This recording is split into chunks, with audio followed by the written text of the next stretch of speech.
Hello guys, आज हम पढ़ेंगे टर्नर सिंड्रोम। देखो, इस वीडियो के अंदर हम पूरे टर्नर सिंड्रोम को अच्छे से कंप्लीट करेंगे, बेसिक टू एडवांस। ठीक है, तो चलो स्टार्ट करते हैं। देखो, टर्नर सिंड्रोम क्या होता है। टर्नर सिंड्रोम एक जेनेटिक कंडीशन होती है फीमेल्स के अंदर, जहाँ पे क्या होता है, एक एक्स क्रोमोसोम्स क्या होता है, मिसिंग होता है। ठीक है, उसको हम क्या कहते हैं, टर्नर सिंड्रोम कहते हैं। देखो, नॉर्मली फीमेल्स के अंदर कौन सा कैरियोटाइप होता है, 46XX। ठीक ठीक है, लेकिन टर्नर सिंड्रोम में क्या होता है, एक एक्स क्रोमोसोम अब्सेंट होता है, इसलिए क्या होता है 45XO।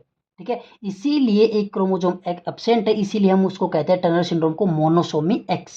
ठीक है, अब देखो, अगर कोई फीमेल है और उससे क्या है, टर्नर सिंड्रोम है, और वो ओपीडी के अंदर आती है, तो हम उसका डायग्नोस करते हैं कि प्योर टर्नर सिंड्रोम है या मोज़ेक है। ठीक है, प्योर टर्नर सिंड्रोम मीन्स उसके सेल टाइप कैरियोटाइप कैसा हो, 45XO।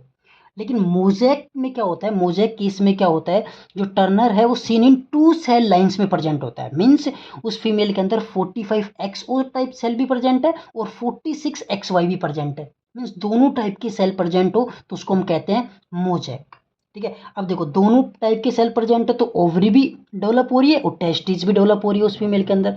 ठीक है, तो उस कंडीशन को हम क्या कहते हैं, मोज़ेक। ठीक है, तो गोनाड्स कैसे डेवलप होंगे मोज़ेक में, एक साइड में स्ट्रिक ओवरी डेवलप होंगी और अदर साइड क्या डेवलप होगा, dysgenetic testes. Streak ovary means undeveloped ovaries. ठीक है, और दूसरी साइड में क्या होंगी, डिसजेनेटिक टेस्टिज डेवलप होंगे। ठीक है, अब देखो नोट, ये दो पॉइंट याद रखना है। स्ट्रिक ओवरीज जो होती है वो नोट प्री मेलिग्नेंट, मीन्स इनसे कैंसर होने का खतरा नहीं है। ठीक है, स्ट्रिक ओवरीज से। ठीक है, तो अगर स्ट्रिक ओवरीज है तो कोई प्रॉब्लम नहीं है, लेकिन अगर उस फीमेल के अंदर डिसजेनेटिक टेस्टिस भी डेवलप हो रहे हैं दूसरी साइड में, ठीक है, अनडिसेंट टेस्टिस भी हैं, तो मेलिग्नेंसी का रिस्क बहुत ज़्यादा है। इसीलिए इस केस में हम, डिसजेनेटिक टेस्टिस के केस में हम गोनाडेक्टोमी करते हैं, गोनाड्स को रिमूव करते हैं। लेकिन स्ट्रिक ओवरीज में ऐसा कुछ हम नहीं करते हैं। ठीक है, ओनली किस में करते हैं, डिसजेनेटिक टेस्टिस के अंदर हम गोनाडेक्टोमी करते हैं।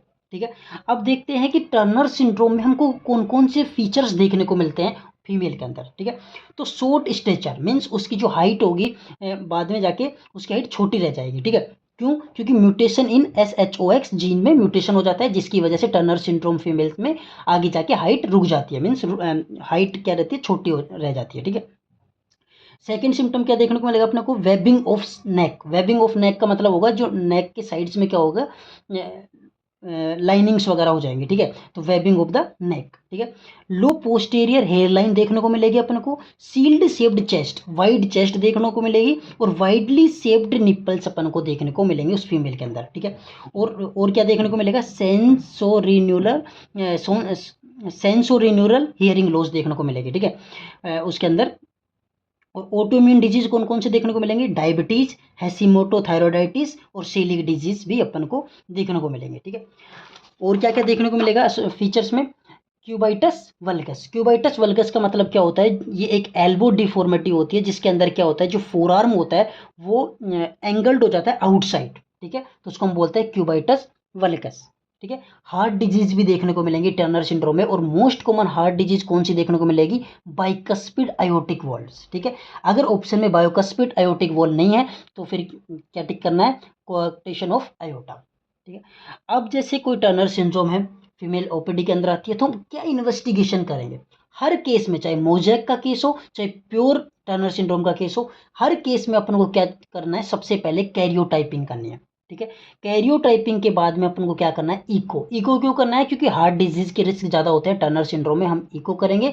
और फिर उसके बाद में रीनल अल्ट्रासाउंड करेंगे। रीनल अल्ट्रासाउंड क्यों करेंगे, क्योंकि टर्नर सिंड्रोम वो होता है जो एसोसिएटेड होता है होर्स शू शेप्ड किडनी से एसोसिएटेड होता है, इसलिए रीनल अल्ट्रासाउंड करेंगे अपन।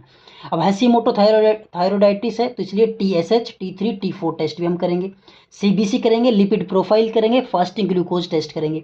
ठीक है, RFT LFT करेंगे, ऑडियोमेट्री करेंगे। ऑडियोमेट्री क्यों, क्योंकि सेंसिन्यूरल हियरिंग लॉस हो रहा है।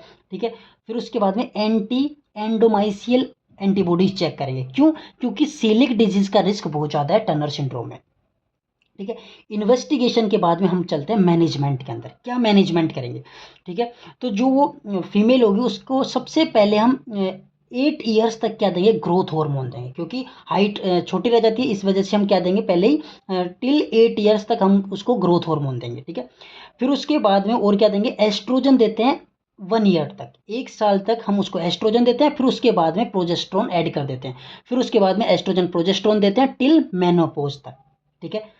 अब देखो 2 पॉइंट्स याद रखना है, बहुत इंपॉर्टेंट पॉइंट है। Most common tumour seen in dysgenetic gonads, most common tumour कौन सी देखने को मिलती है अपन को डिसजेनेटिक गोनाड्स में? गोनाडोब्लास्टोमा, ठीक है। और मोस्ट कॉमन मैलिग्नेंट ट्यूमर कौन सी देखने को मिलती है? डिसजर्मिनोमा,